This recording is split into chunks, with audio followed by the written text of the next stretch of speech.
కొత్త బడ్జెట్ తేవాలా?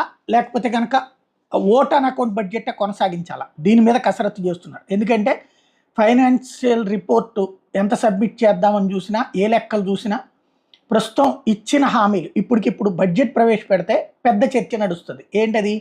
ముందుగా చెప్పినటువంటి తల్లికి వందనం నుంచి వివిధ స్కీమ్స్ కింద డబ్బులు ఆశిస్తారు. పబ్లిక్ ఇప్పటికే ఆశిస్తున్నారు. కాకపోతే ఎవరు బయటకొచ్చి గొడవ చేయరు. కానీ బడ్జెట్‌లో గనక వాటికి కేటాయింపులు లేకపోతే ఏదైతే సూపర్ 6 జగన్మోహన్ రెడ్డి సర్కార్ వచ్చిన తర్వాత తొలి బడ్జెట్ అప్పటి నుంచినే నవరత్నాలు బిగిన్ చేసేసింది. తొలి ఏడాదే అన్ని అమల్లో పెట్టేసింది. ఇక్కడ పెన్షన్ విషయంలో చంద్రబాబు గారు వేగంగా నిర్ణయం తీసుకున్నారు. కానీ ఈ మిగతా పథకాల గురించినటువంటిది ఇంటికి ప్రతి ఒక్కళ్ళకి రూ. 1500 తల్లికి వందనం పేరుతో ఎంతమంది పిల్లలుంటే అంతమందికి డబ్బులు అన్నటువంటిది ఖచ్చితంగా వెయిట్ చేస్తున్నారు. రూ. 15,000 చొప్పున వచ్చేటటువంటిది. అట్లాగే రైతులకు ఇచ్చేటటువంటి ఏడాదికి 20,000 ఇవన్నీ బడ్జెట్‌లో చూపించాల్సి ఉంటుంది. కాకపోతే ఇప్పుడు ఆ విధమైన